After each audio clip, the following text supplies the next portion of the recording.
All right, you may have a seat. Once you've greeted one another, you can have a seat. Well, good morning. Morning. There we go. We've got some energy in the house. All right, good morning. As we were singing that song, Holy Forever, uh, talking about how creation, all of creation is just worshiping and lifting up praises to God, I just imagine this scene in heaven and what that's like. This morning I received word from a friend in the States. His father passed away this morning, and his dad had been battling an illness for some time, and he's an older man, and so we knew this was coming at some point. But just got word this morning that he passed away, and most people won't know who his dad is. You won't know his name. He doesn't have a lot of followers on any social media or anything like that. But he served as a pastor in Houston, Texas for over 30 years of a small Lao American church. And when I was growing up as a teenager, he's one of the few people that I could look to and see a man who was a Lao American and who was serving the Lord faithfully. And he served the Lord faithfully all the way to the end of his life.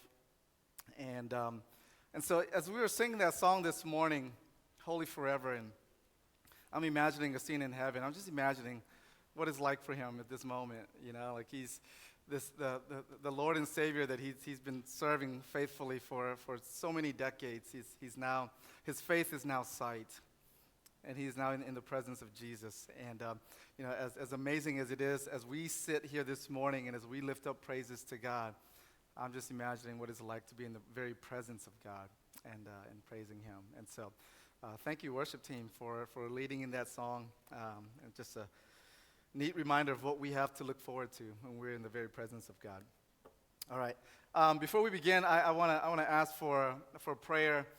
For some of us this week, we are headed to South Korea for a global missions conference, the Lausanne Congress. It's a huge conference that happens not very often, every 15 or so years, and it's going to be a gathering of missionaries and ministry leaders, organizational leaders, from around the world, and it's just a great time to network and to learn and to grow and to encourage. And so I'll be heading out on Saturday. Dave and Priscilla and some others are going to be heading out a little bit earlier than that, I assume. You will? Okay, today? Is that right? Okay. So just pray for them and the team that's putting on this very, very, very important conference. And so I'll be out next week, but you'll hear from Jonathan, who gave us our announcement today. He's going to be preaching on Esther chapter 6 next week, and so I know you're going to be blessed by that. And then the following week, I'm actually going to come from Korea with our mission pastor from LifePoint in the U.S. He's going to meet me there, and we'll go to the conference together. And then he's going to make his first trip to Thailand. And so you'll hear from him on that Sunday, and so we're excited to have him here. So we look forward to all those things, okay? All right, well, this morning we're going to continue in our series. We're in Esther chapter 5, and if you've been following along, man, it's been a really, really, really interesting story, right? I love me a good drama series, okay? I haven't really gotten into any Korean dramas, but I know, I hear that they're good. But I love a good story. And the story of Esther has been really fascinating so far, right? A king of the largest empire gets rid of his wife, right? And then he looks for somebody to replace her. And out of all the girls in the kingdom, an orphan Jewish girl named Esther becomes a replacement, and yet her identity is concealed, right? She doesn't reveal that she is Jewish, and she becomes the new queen. The king's right-hand man, he gets offended by somebody who works for him, who happens to be Esther's older cousin, who has raised her since she was a girl, and so the king's right-hand man, Haman, he gets upset with this man Mordecai. He decides to get revenge not only on Mordecai, but on his entire people group, which happens to be the Jewish people, which happens to be what Esther is, which the king and everyone else happens to still not know that she is actually Jewish, okay? And so now the Jewish people are facing annihilation, and their only hope is for this undercover Jewish queen to come clean, come out, to intervene, and to save them. What an incredible story, right? What a fascinating story so far. And we see here, as we're building up to the climax of this story, we see it's becoming clear that God has sovereignly placed Esther in her position as queen to now be in position to save her entire nation from extinction. And so that's where we get to as we continue in our story in Esther chapter 5. Esther now knows the plight of her people. She has now been given this information, and now, and from last week, we see in chapter 4, she has finally made her decision. She understands the position that God has placed her in. She knows what she has to do. She's going to risk her own life, and she's going to go into the king. She's going to try to save her people. She'll go to see the king, and she said in chapter 4, and if I perish, I perish. That's her commitment. She's willing to risk her life to do the right thing. This is her big moment. This is her big moment. And what is the king going to do? How is he going to respond? Is he going to receive her? Is he going to listen to her plea? Or is he going to have her killed? All right? And so we're going to look in Esther chapter 5. We're going to look in this chapter in two parts, okay? The first part is going to be in verses 1 through 8, and then the second part is going to be in verses 9 through 14. So let's look at the first section, Esther chapter 5, verses 1 through 8. On the third day, Esther put on her royal robes and stood in the inner court of the king's palace, in front of the king's quarters, while the king was sitting on his royal throne inside the throne room opposite the entrance to the palace. When the king saw Queen Esther standing in the court, she won favor in his sight, and he held out to Esther the golden scepter that was in his hand. Then Esther approached and touched the tip of the scepter. And the king said to her, "What is it, Queen Esther? What is your request?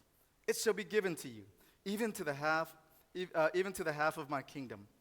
And Esther said, "If it please the king, let the king and Haman come today to a feast that I have prepared for the king." Then the king said, "Bring Haman quickly, so that we may do as Esther has asked." So the king and Haman came to the feast that Esther had prepared. And as they were drinking wine after the feast, the king said to Esther, "What is your wish? It shall be granted you. And what is your request? Even to the half of my kingdom, it shall be fulfilled." Then Esther answered, "My wish and my request is this: if I have found favor in the sight of the king, and if it please the king to grant my wish and fulfill my request, let the king and Haman come to the feast that I will prepare for them, and tomorrow I will do as the king has said."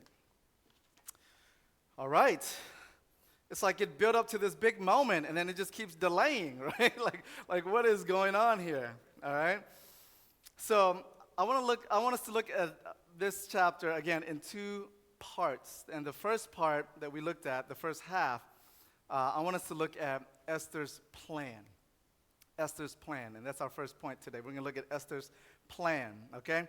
And so verse 1 tells us, on the third day, Esther went in to see the king. Why is this detail important? Why does it tell us that she went on the third day? Well, if you remember from the end of chapter 4, Esther called for what? 3 days of prayer and fasting. She called for Mordecai to gather all the Jews in Susa to have this big, just this concentrated time of prayer and fasting, okay? Esther knew what she was about to do. She knew that this task that lay before her was enormous and that she needed prayer.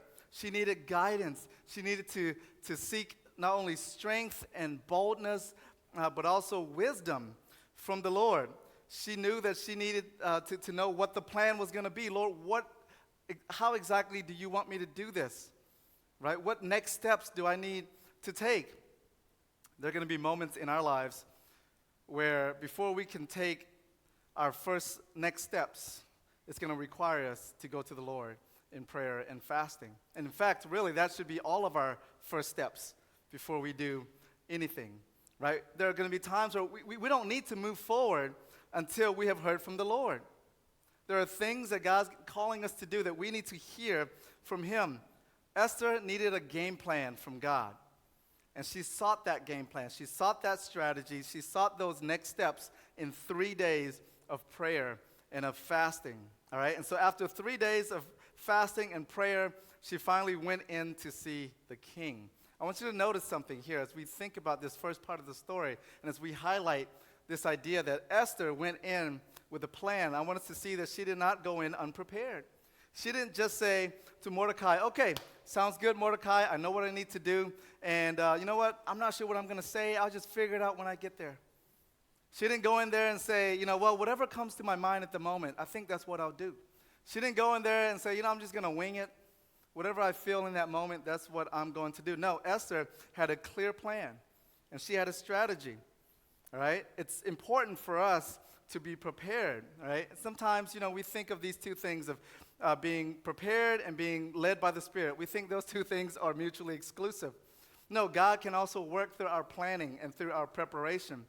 You know, some people will tell you that in order for them to just trust God completely and to just give it all to Him, that they don't need to really do anything. They need to sit there and wait upon the Lord. You ever have people say that to you, right? You may ask, hey, what are you going to do in this situation? How are you going to resolve this? And they might answer, I don't know. I'm just going to trust the Lord. Day by day, I'm just going to trust the Lord. And folks, yes, it's true. We should trust the Lord, but we can also trust the Lord to guide our steps. We can also trust the Lord to give us those next steps. We can also take steps of faith based on what we believe God wants us to do, based on the time that we have spent seeking the Lord and seeking His guidance. God can plan as we are being led by His Spirit, and we can follow that plan that He gives us, all right? We know that Esther went in and she had a plan. Well, how do we know that she had a plan? Well, there's some details here. We know she had a plan based on where she stood and what she wore, okay? Verse 1 tells us that she put on her royal robes and that she stood in a position where the king would notice her.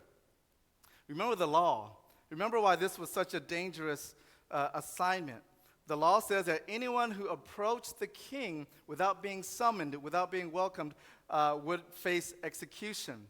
Now, if you think about it, it makes sense. He is the king of the greatest empire at the time. You can't just walk up to the king, all right? Somebody could be trying to take his life. It could be an assassination plot.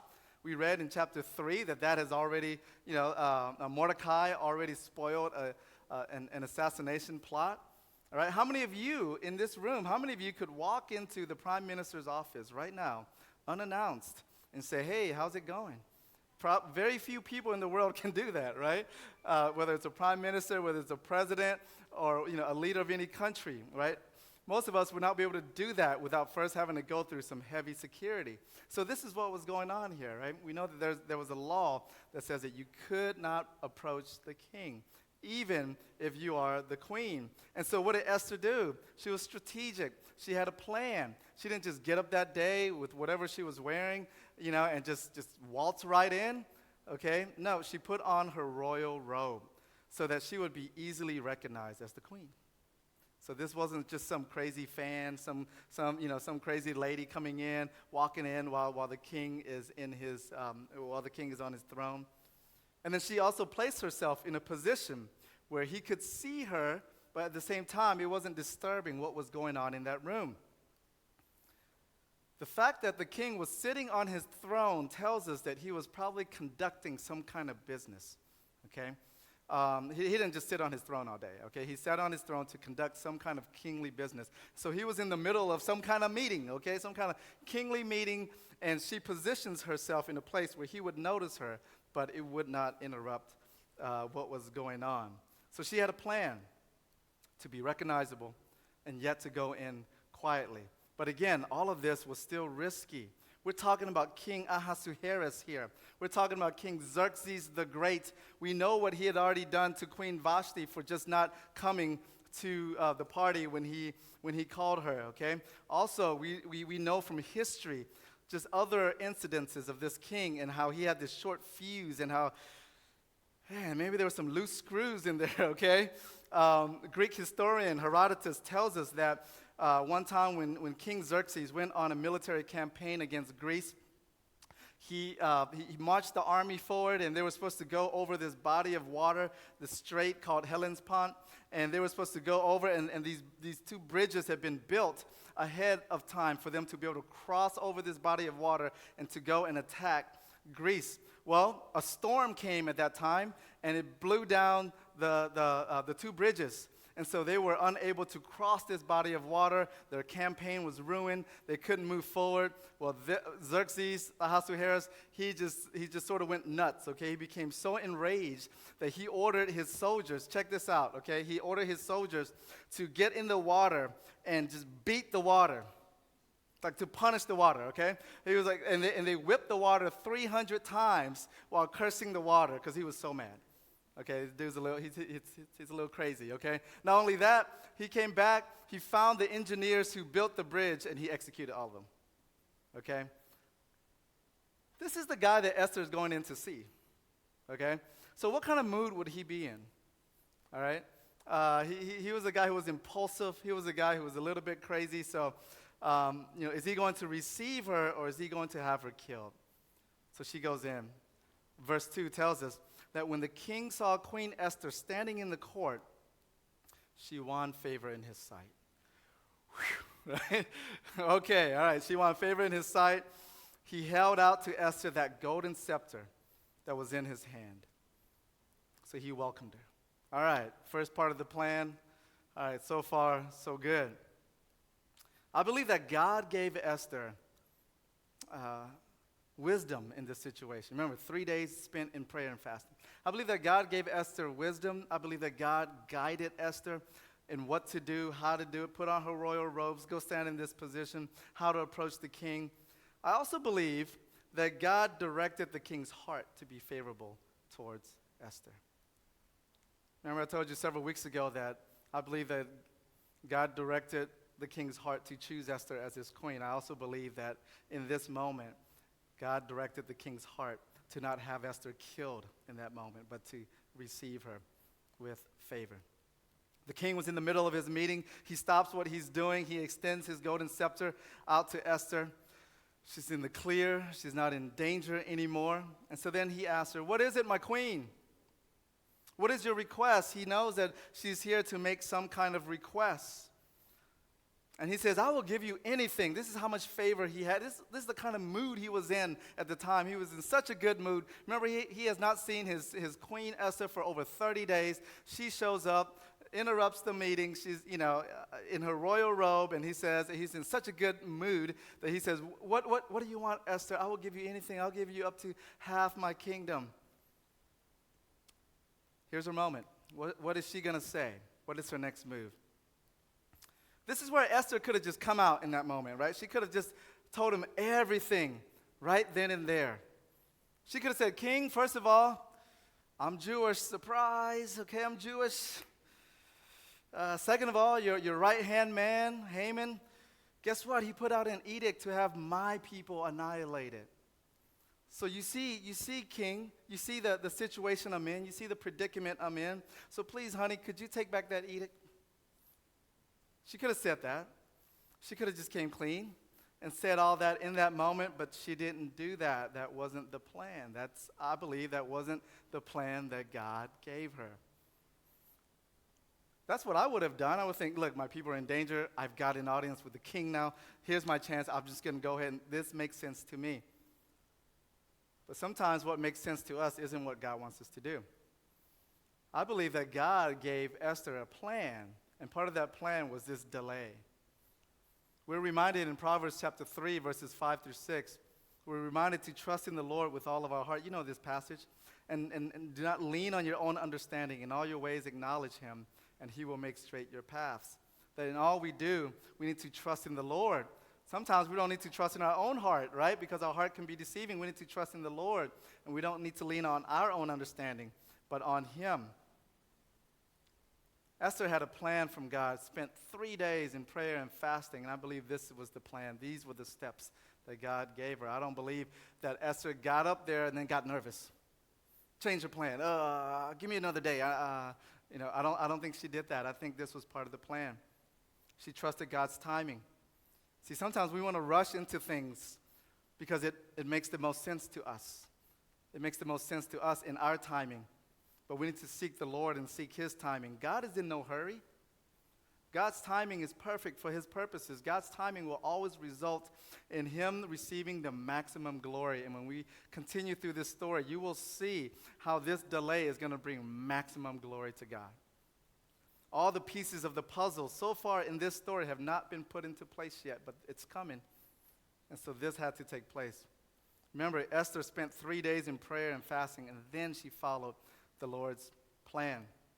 So instead of just coming out, making her request right then and there, she says, King, honey, I want to invite you and Haman to a private dinner with me, just the three of us. Just the three of us.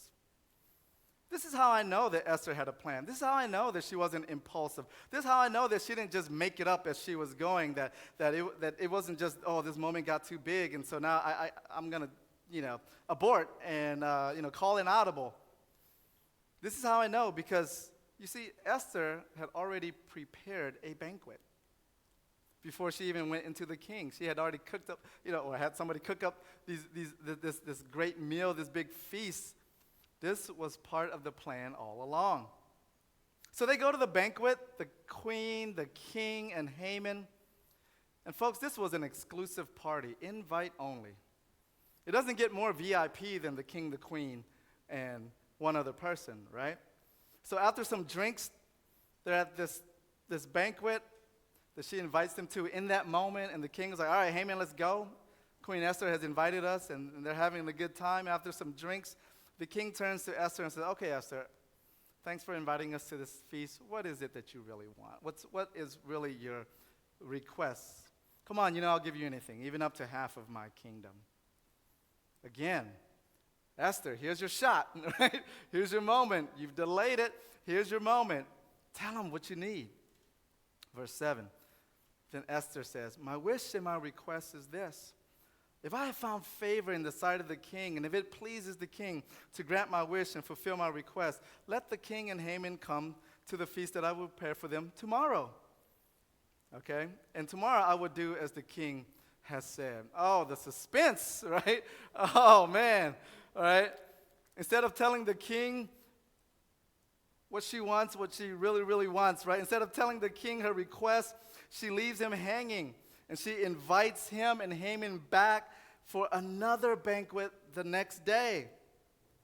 Now, again, this is a risky move because I don't know about you, but if I'm the king, I'm like I ain't got time for games, okay?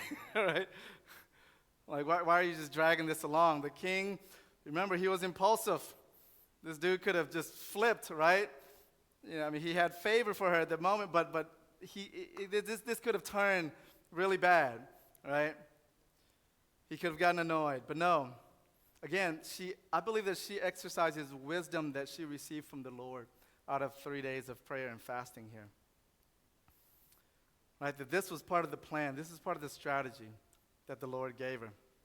So Esther, she moves forward with this strategic plan. Instead of coming out and telling the king exactly what the situation is, exactly what she needed, she had a strategic plan that involved delaying and inviting Haman and the king not only to one party, but to a second party where she would reveal what she needed. Esther had a strategic plan, a plan guided by wisdom from God, wisdom received from a time of prayer and fasting.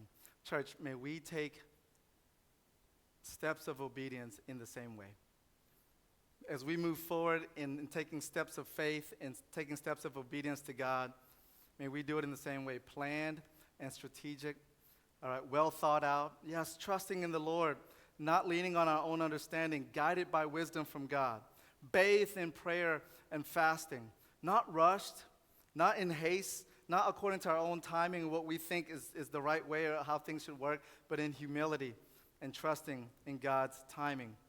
Maybe you've got some things that you need to do in your life, some goals that you have in your Christian life.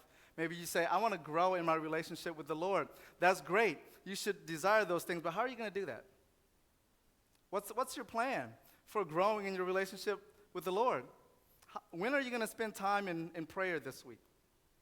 Do you have a plan on how you spend time with the Lord and how you are reading His Word? Or are you just going to say, oh, I really want to grow close to the Lord this week, and I hope it sure works out this week? Or maybe you say, I want my friends and my family to come to know Jesus. What's your plan for that? Have you spent time in prayer and with the Lord asking God, what steps should I take? How am I going to do that? Do you have a plan moving forward that you've received from the Lord? Or are you just saying, if it happens, it happens. This is just what I really want. Maybe you have a relationship that needs reconciliation. Maybe there needs to be repentance and there needs to be forgiveness. And you're trying to restore this relationship. Well, what's your plan for that? Or are you just saying, I just hope it all works out. I'm trusting God. I'm just trusting God, and time will heal all wounds, and I just hope that everything would just work out. Oh, when I have time, I'll get to it, or it'll just work itself out. Just got to trust the Lord. Folks, if that's your plan, you'll never have time. Anybody ever say, I just want to pray more. I want to spend time with the Lord more. You don't plan. You don't really have any strategy moving forward, and you just never have time. You never have time. Or you have a relationship that needs to be restored. I'm just trusting God would just make that better, and then it never gets better because there's no plan moving forward. We've all heard of the saying, if you fail to plan, you plan to fail, right? Yes, trust in the Lord, but also trust Him to guide your steps of obedience. So far in this story, we've learned and we've seen that Esther had a plan that I believe was received from the Lord from a time of prayer and fasting. Let's look at the second half of the story. And as we look at the second part of the story, we're going to see Haman's pride. Haman's pride. All right, we're going to look in verse 9 through 14. And Haman went out that day joyful and glad of heart. But when Haman saw Mordecai in the king's gate, that he neither rose nor trembled before him, he was filled with wrath against Mordecai. Nevertheless, Haman restrained himself and went home and sent and brought his friends and his wife Zeresh.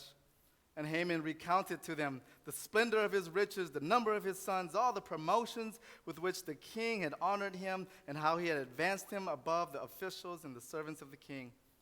Then Haman said, even Queen Esther, let no one but me come with the king to the feast that she prepared. And tomorrow also I am invited by her together with the king. Yet all this is worth nothing to me, so long as I see Mordecai, that Jew, sitting at the king's gate. Then his wife Zeresh and all his friends said to him, let a gallows 50 cubits high be made, and in the morning tell the king to have Mordecai hanged upon it. Then go joyfully with the king to the feast. This idea pleased Haman, and he had the gallows made. So in the first part of the story, we see Esther's plan as she went into the king. Now the story takes a little bit of a turn, and it's focused on another character in the story, and that's Haman. And here we see Haman's pride. As we get in verse 9, Haman's feeling pretty good about himself. He's been invited to the most exclusive party in all of Persia, a feast with the king and queen, not only once, but twice. All right, that's a pretty good day. He's feeling like he's arrived. First, I've got this promotion, and now this. His pride is inflated. You could see here, all right, that he was feeling pretty good about himself. Things couldn't get any better. He was having a really good day, and as he's leaving the king's palace, he goes by the gate, and who does he see? Mordecai. This Jew, right, who is not bowing down to him, who is not paying him homage. Mordecai is no longer in sackcloth and ashes like he was in chapter 4. He's put on his normal clothes now. He went back to work. See, because the plan had already been put in place. Esther's going to go to the king. Mordecai is not in mourning anymore. And so as Haman walks by, once again, Mordecai does not bow down. Mordecai takes his stand. And Haman is filled with rage. But he was having such a good day. We're not going to let it ruin, my day. So he restrained himself from doing anything to Mordecai because he wanted to get to his friends and to his wife, and he just wanted to brag about his good day. So he goes, he invites them over, and he starts to brag. He brags about his bank account, about his investments in crypto. He brags about his sons, his kids. He brags about, they're in the best universities in all of Persia. He brags about all of his promotions, and he brags about his power and his influence and how cool he is with the king, and he's hanging out with the king and queen. And he says, in fact, guess what? Tomorrow I'm going back to another VIP dinner with just me and the queen. And then his pride gets the best of him. He just listed out all these accomplishments and all these things that would make anyone feel good about where they are in life. But then he says, you know what? No matter how much I've got, no matter how much money I've got, no matter how well my kids are doing, no matter how close I am to the king, none of this matters because of Mordecai. This one guy who refuses to bow down to me. Can you imagine that? Haman is second in the kingdom only to the king. If you looked at it from the outside, you would have said, man, what a good life Haman had. He had everything that the world says that you need, power and riches and wealth and all these things and position, right? Every official bows down to him. Every other official in the entire kingdom bows down to him, and yet he can't enjoy any of that. Why? Because of pride. Because one man, Mordecai the Jew, refuses to bow down. Verse 13, yet all this is worth nothing to me so long as I see Mordecai the Jew sitting at the king's gate. In verse 13. Here we see the contrast between Esther and Haman in chapter 5. Esther's actions were guided by humility and by wisdom from the Lord. Haman's actions were motivated and guided by pride. Pride. He makes a decision here, right? After talking with his friends and his wife, he decides he's going to build, some scholars believe this is an exaggeration, okay? 50 cubits, it's a very high gallows, okay? Larger than normal. Now, if this is true, if this is literal, then, man, he's just trying to show his might and his power here, okay? But it could be an exaggeration that he just built a really big gallows. I mean, what a foolish move here. And when you get to chapter 6 and 7, you'll see why this is a foolish move on Haman's part. Okay, but he was guided by pride. He was impulsive, whereas Esther was guided by humility and godly wisdom. Listen, folks, we may not think of ourselves, when we read these stories, I don't know if you're like me, you read a story and you kind of put yourself in a character, right? Most of us watch a movie or read a story and we're the good guys, right? Like we don't, like nobody really imagines ourselves as the villain, right? Now, as we're reading this story, most of us aren't thinking we're like Haman. We're hoping we're like Esther, right? And we may not consider ourselves to be like Haman, but listen, we all must be careful of pride. I believe pride is the root of all sin. I mean, pride is the reason why Satan was thrown out of heaven. Pride is the reason behind the disobedience of Adam and Eve, right? They wanted to be like God, knowing good and evil. Pride positions ourselves on the throne of our own hearts instead of placing God on the throne of our heart. Pride says, I can make it to heaven on my own merit. I can be a good enough person. Why do I need Jesus? Pride deceives us into thinking that we are wiser than we are, more important than we are, and pride will lead us to seek our own glory and seek the praise of others. How often have we made poor choices because of our pride? How often have we been too prideful to admit when we were wrong? How often have we been too prideful to just let go and forgive? How often have we been too prideful to see the needs of others because we were just thinking of ourselves? How often have we been too prideful to allow others to speak into our lives and hold us accountable? Too prideful to focus on God's kingdom and instead we're just focusing on building our own kingdom. Let us guard ourselves against a prideful heart. How do we do that? We do that by remembering that we are nothing without God, that we are dependent on him, that we need him. We remember that without Christ, we are dead in our sins. Without Christ, we have no forgiveness of sins. Without Christ, we have no right standing with God. Without Christ, we don't have an abundant life now and eternal life later. That everything good that we have comes from God. So we must humble ourselves before him. Remember that God opposes the proud, but he gives grace to the humble. Let us remember the warning of Proverbs chapter 16, verse 18. Again, written by the man that when God said, "What do you want? I'll give you anything." He says, "Give me wisdom."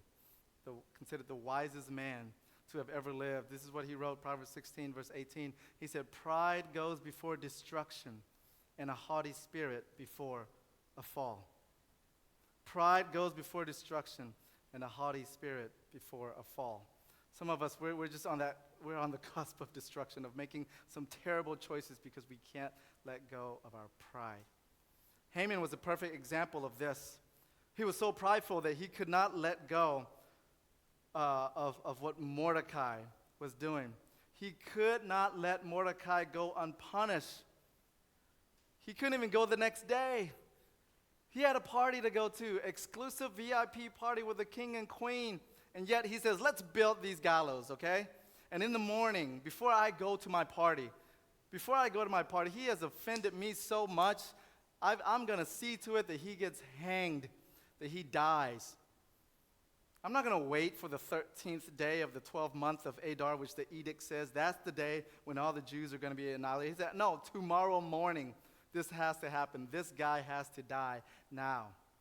He was so prideful, and he made a decision based on his pride.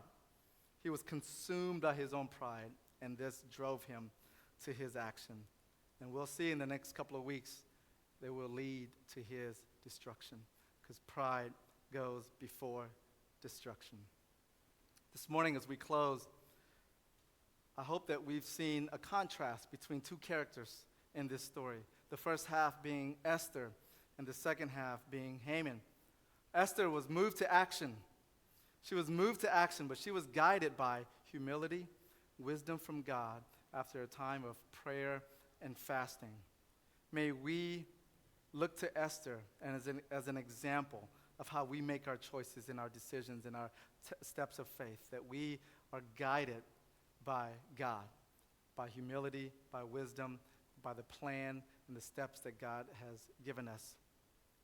And then we see Haman as a warning for us to avoid, a man who was guided by anger and by pride, and he took a foolish action.